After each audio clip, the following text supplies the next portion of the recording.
Hey, everybody, welcome to From Struggle to Strength, where we explore personal journeys of resilience and transformation. I'm your host, Rob Cooper. As a veteran and someone who continues to navigate my own personal development, I've learned the importance of sharing the stories and the power of the recovery community. In each episode, I will be sitting down with inspiring guests who have faced their own battles only to emerge stronger. We'll dive deep into conversations about the struggles we face, the steps we take in recovery, how we can ultimately find strength in our most challenging moments. My own journey from military service to personal crisis and eventually to founding Zero Hour Life Center has taught me that nobody should have to face their darkest hours alone. This podcast is a platform for voices that uplift, experiences that empower, and stories that resonate with all of us. Join us as we listen, learn, and grow together from struggle to strength. You're not alone in your journey, and each story shared here is a reminder of that enduring truth. Without further ado, welcome to this edition of the Struggle to Strength podcast. All right, man. Hey, today, Struggle to Strength, we have Mr. James Cooper on the podcast today. I know you people can see the resemblance. I'm the better looking brother. Man, it's a pleasure to have you on here. It's a pleasure really to have you on this podcast to talk about struggle to strength. Right now, I feel that you're in a strength mode right now. And really, we're going to dive into that. So, man, do you like to introduce yourself so the audience know who you are and what you got going on? Absolutely. So, good afternoon, good morning, good evening, everybody. I'm James Cooper.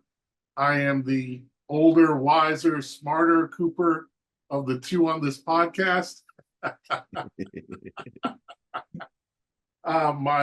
My beautiful wife and I, Regina, we've been married 28 years, and we are in ministry, business, and life together.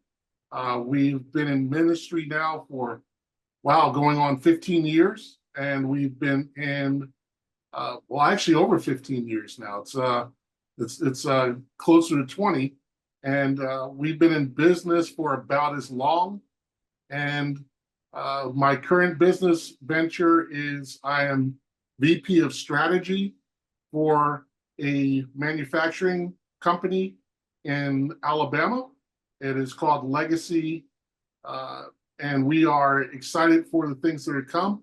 We are also personal development coaches, faith-based personal development coaches.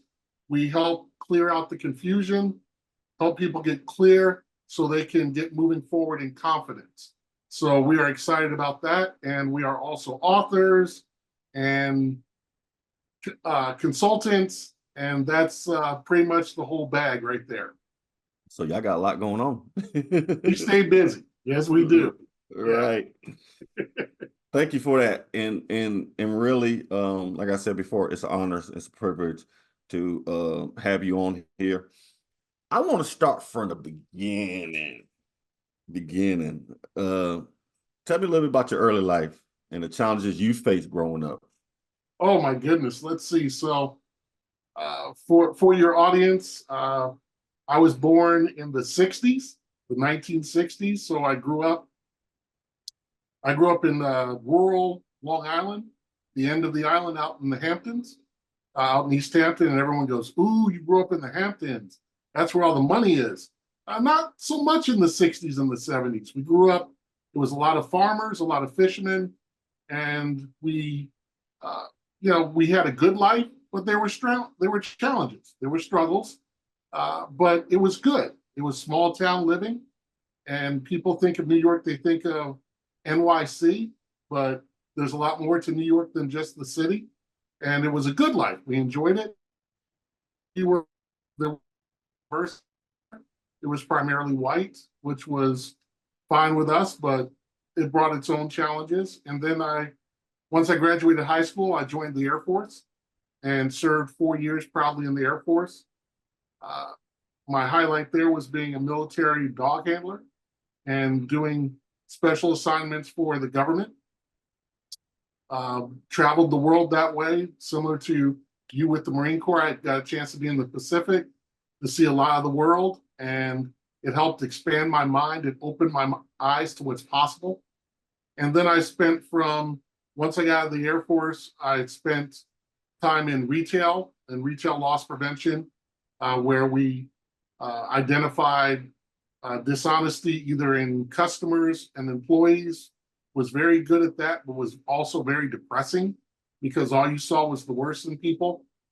And about that time, I got married. We got married in 1995 to my beautiful bride, Regina. And by then I was living in Maryland, moved to Virginia, Richmond, Virginia, where we, started as newlyweds, had learned a lot about each other and about marriage. Then lived in Charlotte, and then transitioned into the IT world. Like I said, there was a lot of negativity in that retail world, and quite frankly, to the point where I hated, I absolutely hated the holiday season because all I did was work and ruin people's Christmases. That's how I felt about it. And once I got into the IT world, that expanded my mind again, and I became a network operations guy, then a project program manager for an international company, where it took me full circle back to the Air Force, where I was the program manager for all the installations of our services and solutions for the Air Force. And then I left that job in 2014 and spent a good 6, 7, 8 years figuring out how to become entrepreneurs. And you talk about struggle. We struggled through that, but we learned a lot. And now here we are today. That's something, and you hit on something too. I know a lot of people want to be entrepreneurs, and really they want to be their own boss. They want to, manage people, be in charge, and they want that instant success in entrepreneurship. So I want to stay there right there, because maybe somebody's out there that wants to start a business, that may be looking or may have a little gig right now. It's not officially a business. Yep. So what can you share with your own struggles being an entrepreneur, and how did you overcome those barriers and those struggles to where you are now? You have to fail a lot. You have to be comfortable with failure, because the struggle is real, but the struggle is a part of the process to succeeding.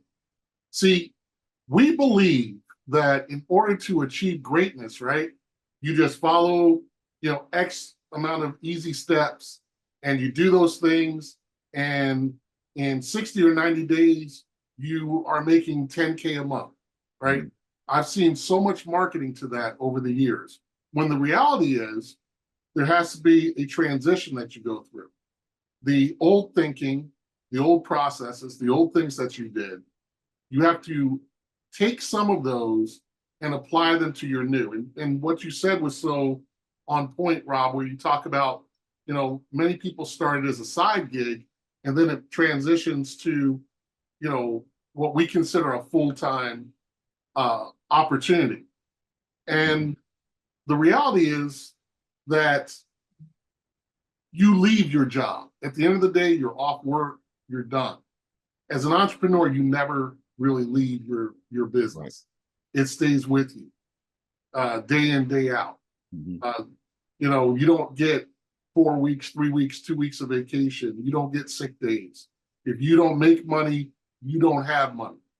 And you need to learn new skills.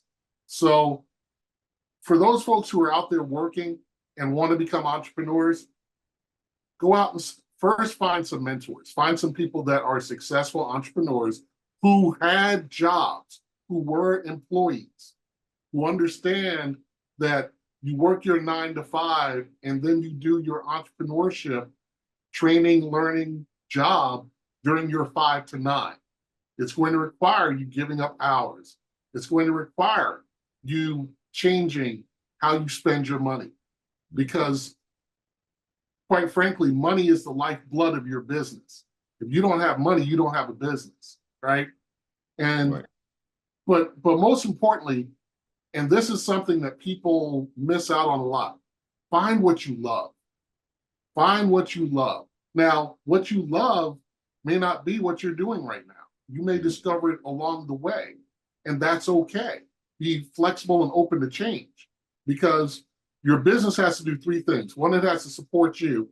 Two, most importantly, it has to provide a service or product for your clients, for your customers.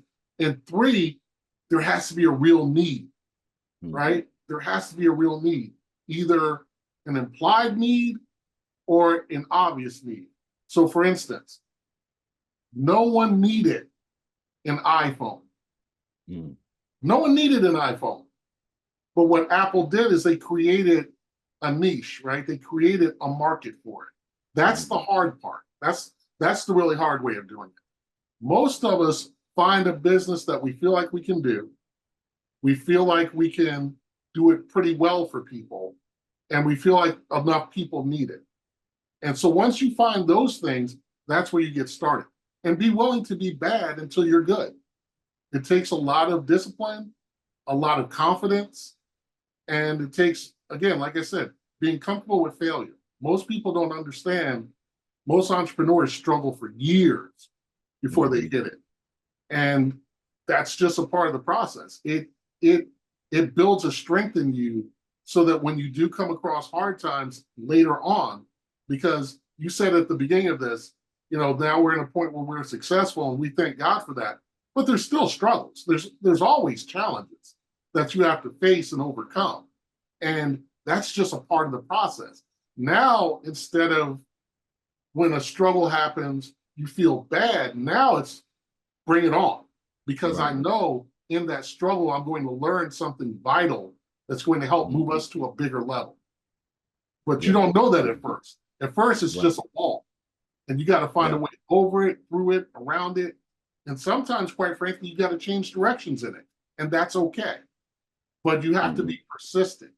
We have a principle when I was out doing a lot of motivational speaking almost 20 years ago. And it was called SEED, SEED. And it stands for Sight, Execution, Excellence, Determination. You have to see clearly what you want to do. You have to take action, execution. You have to continue to do it until you become very good, excellent at it. You don't want to be perfect. You want to be excellent. And you have to have determination. You have to want it, and you have to fight for it every single day. And if you're willing to do that, nothing will stop you from achieving, but you've got to want that. And and quite frankly, entrepreneurship eliminates the contenders from the pretenders. Yeah.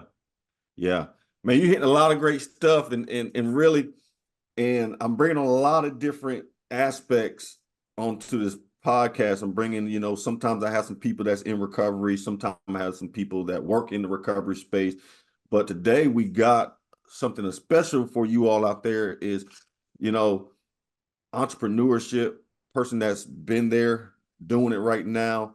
And so now you're hearing, you're listening into a conversation that I have the pleasure of sometimes tapping into and getting this good wisdom. And so now I'm bringing it to the airwaves. So I want to go back to something, we start off talking about your early life, and really we, talked about that, and you shared everything that you have done leading up to this point. Everyone, what are some of the pivotal moments experienced during your early time that shape you to the person you are today? So that's a great question. So I can look back now over my life, and I can see the thread of choices that you take, right? And it's not a straight line. It's a series of back and forths, ups and downs over the years that you take and that you learn from. And one of the first was from a high school track coach. I remember this. I'm sure there were many lessons before that.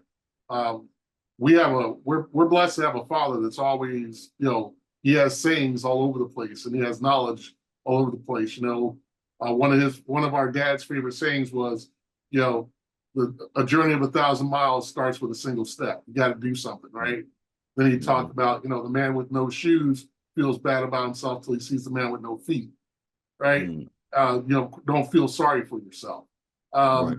So those were types of lessons that I learned. In my growing up, because of the way we grew up, everybody cut wood, everybody mowed your own grass, you rode your bike through parks, you grew up in an area where you had to learn how to sustain yourself. I think that played a role in it. But as far as choices, I'd say the first major choice was joining the military.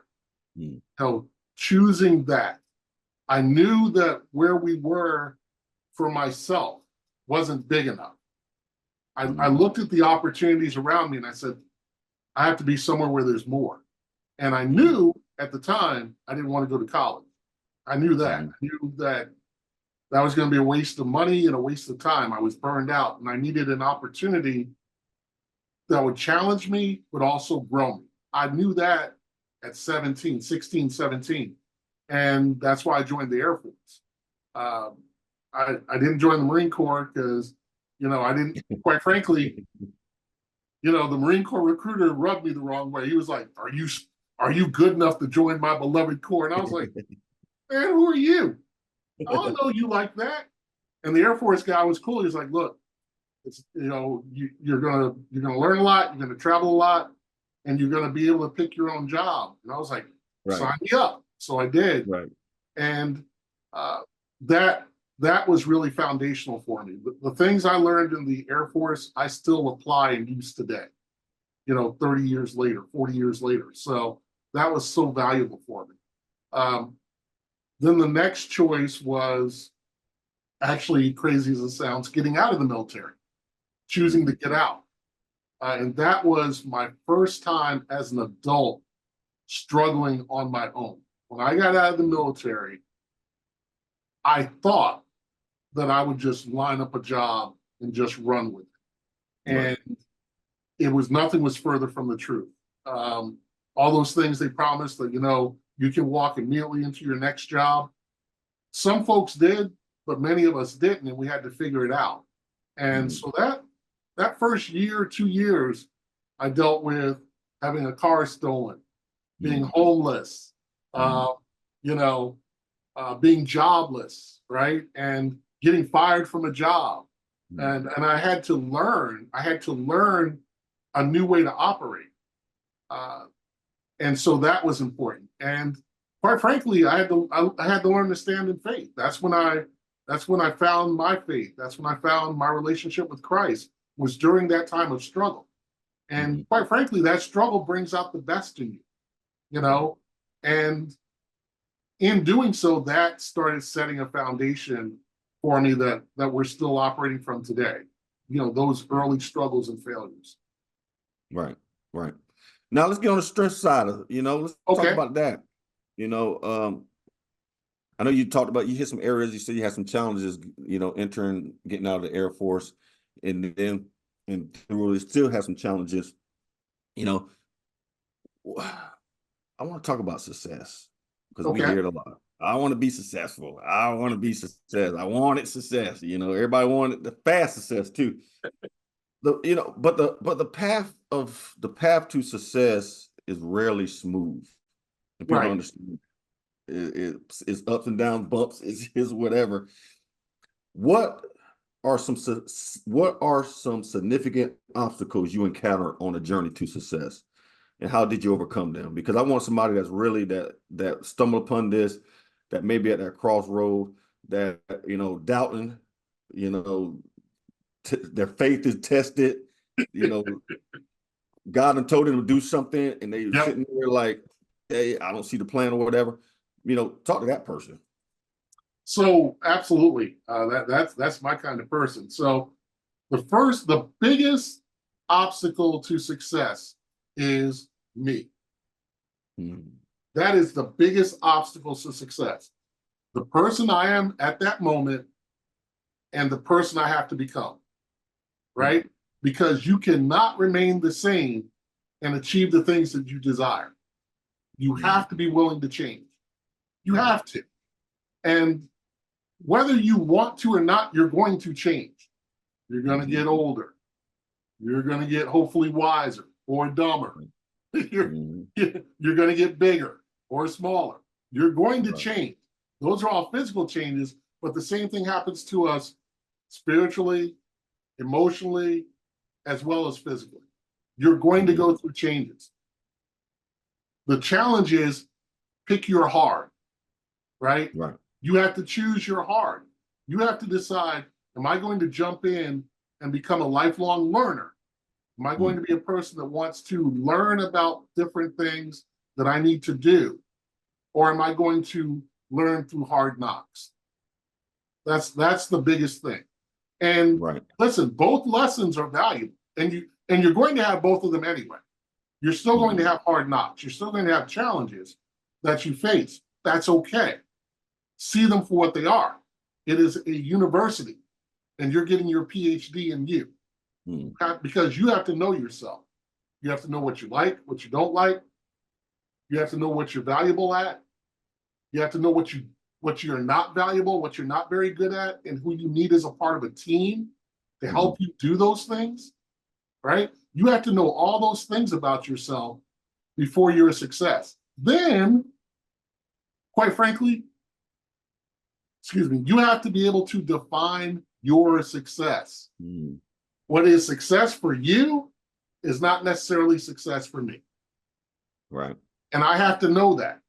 See, we do a lot of following, right? I see X person, I see Richard Branson, right? And I see Richard Branson with the Virgin brand, and I want to be like Richard Branson. I am not Richard Branson. I'm not. I'm James Cooper. And I'm okay being James Cooper. First off, I like me. That's something I had to struggle with. You want to talk about struggles? I had to struggle with that for a long time. I didn't like me. I didn't like my mistakes. I didn't like that I wasn't good enough. I didn't like that I would try stuff and it wouldn't work the way I wanted it to. And I had to become okay with being just me. Just me's enough. So now when I go to strive to become more, I'm not replacing me. I'm just enhancing me. I'm making me a better flavor. That's it. Right. I'm not getting rid of the old me. I'm taking the new me and making him just better. It's a better version of me. And so once I know who I am, and I'm clear and I'm comfortable with that, and I know what I want to do, and I'm clear about that, now it's game on. Now you're still going to struggle. That's okay. But you're struggling towards something. See, the worst kind of struggle is to struggle and go nowhere. You're struggling and you have no plan, you have no aspirations, you have no desires, you're just living day to day.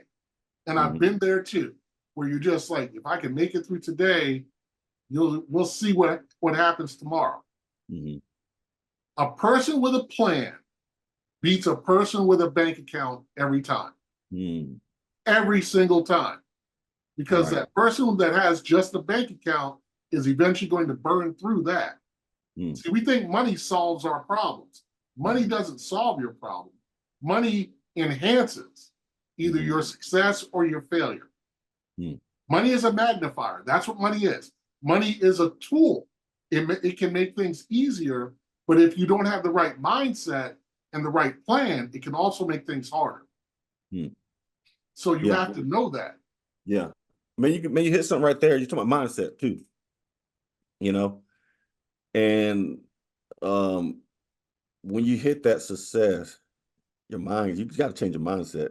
You got because the ways the old mindset is not going to line up with the success. Because you come in there with that old mindset, you're gonna hit roadblocks every time. You're gonna start being, you're just gonna it doesn't work. So let's talk about the mindset.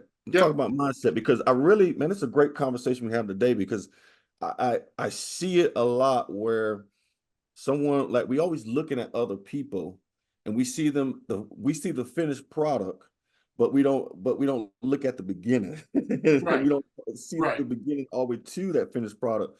And then two is really, you know, you got to have a strong mindset to be successful. You have to, because Yes. I tell folks this is that striving, getting to the success is the easiest part, but keeping it and maintaining it is the hardest. So let's talk about the mindset. It requires different skills. Absolutely. So your mindset, consider that as your altitude, right? So a plane takes off, and a plane can fly at 1,000 feet, 5,000 feet, all the way up to 35,000 feet, right? Mm-hmm. And your mindset determines how high or how low you fly, right? So think of it that way. So for instance, if I have a 5,000 foot or $5,000 mindset, what will happen is if I end up hitting the lottery for 5 million, I will eventually fly right back down to 5,000 because I haven't adjusted my altitude. I haven't adjusted my mind. My mind can't reach and maintain that altitude. Right. Because it hasn't gone through enough. It hasn't learned enough. It doesn't understand what to do with it. Right. There was a person, and I wish I could remember who it was that said this. They said, you could give everybody in the world right now all the same amount of money. And in the next 5 years, what would happen is all the wealthy people would go back to being wealthy, and all the poor people would go back to being poor. Right. Because they haven't changed their minds. So your mindset is your foundation. That's what determines your success quotient. How much success can you maintain? It's what your mind will allow. It's not what's possible. It's all possible. We see billionaires flying into space now. That wasn't possible 25 years ago. It is now. But they created it, right? We see right now. So this was a crazy stat, but remember the financial crash in 2009?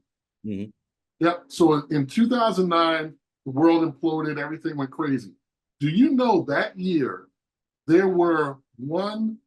I can't remember the number off the top of my head. I think it was 1 million new millionaires were created in 2009, if my memory serves correctly. 1 million. They didn't believe that there was a financial crisis. Right. They saw that there was a financial crisis in the world, but they were focused on their goals. They were focused on their plan. And they were like, oh man, the stock market crashed. Oh no, they didn't think that. They were like, the stock market crashed. Cool. That means there's opportunities. Right. See, there's a scripture, Romans 8:28, that says, and we know all things work together for the good of those who love God and are called according to their purpose. So what that scripture means to me is that whatever situation I face, whatever I'm dealing with, good, bad, or indifferent, it's actually all good. Right. Because I know God loves me and I love him, and I know there's a plan. Right. And I'm going to work that plan. And if you work that plan, then your mind continues to adjust to your altitude. See, people. So you mentioned something about the finished product, or people seeing people being successful and going, how can I get there? The same way they did. They started at the bottom, and they didn't look at their start and measure it to another person's success. They didn't compare that. They kept their focus on what they were trying to do, the next step, and then the next step. And they continued to do that until they looked back and they were like, wow, we've made it. Now what? Now you talked about also maintaining it. And I said at the beginning of this segment that there's a difference between going after it and then maintaining it. And you have to know the difference, right? When I was studying business back in the day, they said there's two types of managers, two types of leaders. There's builders and maintainers. And you have to know the skills for both, because a builder will tear down something that needs to be maintained, and a maintainer won't build it correctly. Right. But a successful entrepreneur understands that and builds a team with the skill set to do those things. See, I'm a builder. I help people build businesses. That's what I love to do. I can look and see the challenges. Right. And then once I've built your business, either I have to shift gears and join your team and do the day-to-day, or I have to look for the next challenge, the next thing to build. I like now, we're in a mode of building, so it's all exciting to me. It's all new. It's all things, and that's what feeds me. Once we get to a certain size, I have to find that next challenge within the organization. Otherwise, I become stagnant. I start looking for something else to do. And that's okay. Which this goes back to knowing yourself. I didn't know that at 22. I know that now. Right. Yep. Yeah. So, man, I know we're talking about business, entrepreneurship. What if someone say, well, I'm not into all that. I'm just trying to get out of my adversity. Yep.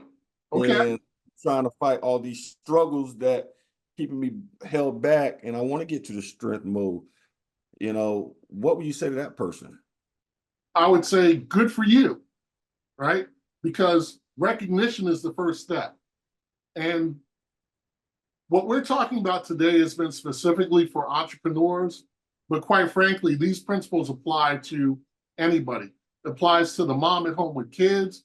It applies to the guy working a 9-to-5, a blue-collar job, or it applies to the manager, with the goal of trying to get to be a director or a VP, right?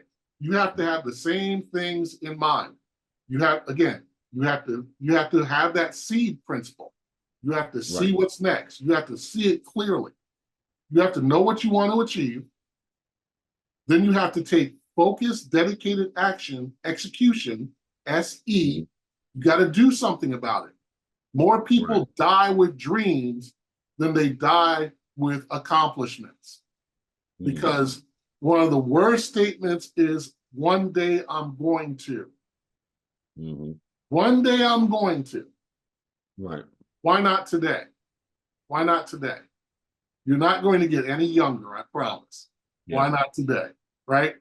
Then get good at it. Excellence. Just get good. Learn how to become good at it so that you become known. Right? Everybody is known for something. Everybody is. Everyone is a go-to person for something. Find out what you're the go-to person for. The counsel, the advice, the coaching that we do, I was doing that in my teens and didn't know it. Right. That was my gift. That's what God blessed me with. That's what I was doing. I was always that guy. I have friends now. They will call and they're like, man, I need some coop time. I got to sit here with you for a few minutes. All right, what's on your mind? And then finally, be determined. Be determined that no matter what it is, I'm going to become very good at it, and I'm going to be. And one word we haven't talked about on this success, the difference between struggle and success, one of the key things we haven't talked about tied to determination is consistency. Consistency. Right.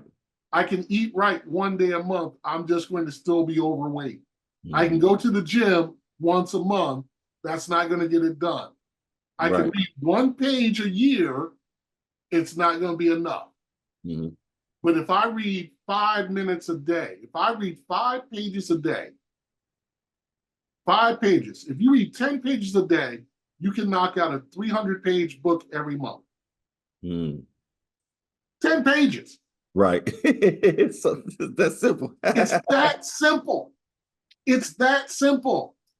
Right. It really is. But if you make it a big deal, you'll never get there. You have to make it, to get started, that first E in that process, execution, you have to see that little step. Take that first little step and then take another one, another one, and another one. And soon you'll on your way. Yeah. Man, it's a great conversation, man, and really appreciate you coming on here and sharing that knowledge and really giving this audience some good nuggets. What are some of the most rewarding experiences or milestones in your journey so far? For me, it's all about people, right? It's all about people. So anything that's rewarding to me has really to do with people. Mhm. So, you know, yes, graduating basic training, right? Mhm. You know, and I remember struggling in basic training, and I remember encouraging myself by saying, you know, right now there's like 700,000 people active duty in the Air Force. If they could make it, so could I, right? Mhm. And encouraging myself like that. But for me, it's all about seeing people succeed. And Mhm. so for me, it was when I was in the military, seeing my troops get promoted. Right. Uh, when I was in corporate America, it was finding those hidden stars and Mhm. helping raise them up.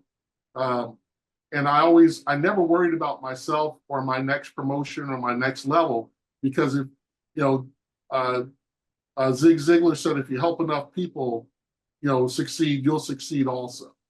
And I've Right. always taken that principle, and I continue to do that. So now it's my family. Mhm. For me, the biggest joy I get right now is hearing the laughter of my wife and my son as we're sitting Mhm. there, hanging out. In Right. ministry, it's people, their eyes opening and seeing that, no, God does love me in a different way. And I didn't Mhm. understand it, but now I do. Right. So, yeah, so for me, that's it. Now, in business, or it's the same thing. It's about, you know, transitioning from people to they figured it out. I love aha moments. That's what I Mhm. live for. I live for people going, oh, I see it now. Yeah. And once they see it and they know it's possible, then now they can find their path. Most people are lost because they are looking out for their Mhm. answers instead of looking in. Mhm. Yeah. Yeah. God said, for I know the plans I have for you, Mhm. plans to prosper you in Jeremiah 29. Well, those plans aren't down the street. They're actually written inside of you. Right. And if you get quiet and spend enough time digging, mining yourself, digging in, they'll be revealed to you. And then Mhm. once they're revealed to you, it's game on. Right. Right. Yeah. Man, I want to jump back to something, man, you said really, because I'm working on this myself. Consistency is being Yes. consistent. And really, I think that's the hidden gem of, coming out of struggle, getting to the strength is being consistent while you're in that strength mode. Is I can be consistent coming out of struggle, but when I get to strength mode, I made it now. Hey, yeah. Yeah. And now I can relax and know that's not the time to relax. No, no, it's not. But that's why we talk about getting there and staying there, right? Uh, Mhm. so the things that you did to get there, right, in that work mode or that achievement mode, now you have to transition to, hey, I'm here now. What's my next phase of my plan, Mhm. right? What are those things that I hope to do in the future to see different results and to Right. maintain those results? Because there's always another level. There's always Mhm. another level. That's not to disappoint, that's to continue to encourage. You Right. know, people say, when I leave this earth, I want to leave with an empty gas tank, right? I want to be all the way done. It's not Mhm. possible, Right. because as long as you're breathing, as long as you have a sound mind, you can see something else to do. Mhm. George Burns died at 100 years old, and he had a 10-year contract with MGM down in Vegas to still perform. Right. Yeah, you want to go out guns blazing, right? Mhm. You want to go out still serving and still Right. people achieve. So for me, it's the day in, day out. Mhm. I can tell when we meet people, we ask them, how do you spend your day? Mhm. Right? First question is, what's your biggest problem? Right? And Right. and quite honestly, nobody knows their biggest problem. Mm-hmm. Everybody knows their biggest pain point, Right. right? But they don't know their biggest problem. Mm. Because your pain, so for instance, doc, my shoulder hurts, right? Mm-hmm. But that's not my real problem. My Right. problem is that there's something that I'm doing or something that I've done, Mm-hmm. and I've done it consistently enough to create a problem. Right. Now I need to create a new habit and new habits to change this outcome. Right. And that's what people miss. They get stuck on, if I keep doing the same thing hard enough, I'll change the result. Right. It's not how that works. I have to find something new to do. I have to discover it. And once I discover it, then I have to become good at it and maintain consistent at it. Right. Right. Yeah. Man, this is good. Man, last question, and really, I want you to really give one piece of advice to that person that's right now is struggling. They feel like they can't get up out of their mess. They're just at that point. What will you tell them? That you are okay. That you're, first and foremost, you're okay. What you're dealing with, we've all dealt with it, and you're not alone. And if you change your focus from your struggle points, your pain points, your problems, and start to look forward at the goodness, and if you are a person of faith, that means get into prayer and get into thanksgiving. Find things to be appreciative about, because the problem is a closed mind can't receive new thoughts and ideas, right? And if all I'm focused on is my problems, I'll never see my solution. So for those of you that are in the midst of a struggle, we hear you, we understand, we are not taking it for granted. It sucks. Nobody likes being in struggle mode, but you need it. See that struggle as the vital lessons that you're going to need and that you're going to build upon to get to your next level. You've got to have it. You've got to have it. If you don't have struggle, you cannot maintain success, because that struggle, that's the mortar between those bricks that you're building your foundation upon. You've got to have that. And I promise you this, if you do that, if you find your way and you focus on doing well, I don't know if it's 6 months, 18 months, or 6 years from now, you're going to look back on these times and you're going to laugh. You're going to be thankful that you went through them. Right, right. Man, this is real good. Hey, you got a book too. Tell everybody about the book, man. So they can I do. You can find you can find it on Amazon. It's titled From Crackers to Caviar, A Guide to Personal Development. You can find it. You can search Amazon under James R. Cooper, or you can search for the title From Crackers to Caviar, Guide to Personal Development, and you can pick it up. If you want an autographed copy, drop a note to Rob and he'll get it to me and we'll get one out to you. All right. All right. Thank you again, Mr. James Cooper. It was inspiring, and man, you really bought it today. And man, like it's a pleasure to have you on here. I know you talked about doing this a couple months back, and then life happened, and now we finally did it. So, man, this was wonderful. I hope everybody out there got something good out the conversation. So how people can find you if they want more, how people can find you? Right now, the best place to find me is actually on social media, on Facebook. Find me on Facebook. We're launching a YouTube channel soon. I'll keep you posted on that. But find me on Facebook. It's James Cooper 334. You can find me out there. You'll see my smiling mug in my profile. Reach out. We'd love to talk to you, and we'd love to share the good things God's doing. And I just want to take a moment to congratulate you on what you and the Mary and the team are doing down there. You're doing great work. And I remember for all of you who are listening and watching, I remember when it was Rob and Mary sitting in the library by themselves. And I've had the pleasure of having a ringside seat and watching them grow this organization and hearing about their struggles and their challenges and the things you overcome. And I cannot be any prouder of any other human being than I am of my baby bro. I'm so proud of you. Appreciate that. Appreciate it. Thank you. Thank you, man. You're part of this success. Believe me, you're part of this success, you know. Nah, man, I really appreciate that, man. Thank you. And really, you know, I had a great model. I had a great mentor. I had somebody that done it before me. So it was not easy to do it, but I knew what I was trying to do. So I appreciate that, man. And thank you. Yeah. All right, y'all. That's it. That's a wrap. You got to come back next Monday. You got to come back next week or whatever when we air this one. Be on the lookout for it. You know, thank you, James, for coming on here, man. And like I said, it was so impactful. I got something out of it, and I know our audience will get something out of it too. Thank you, sir, for coming on here.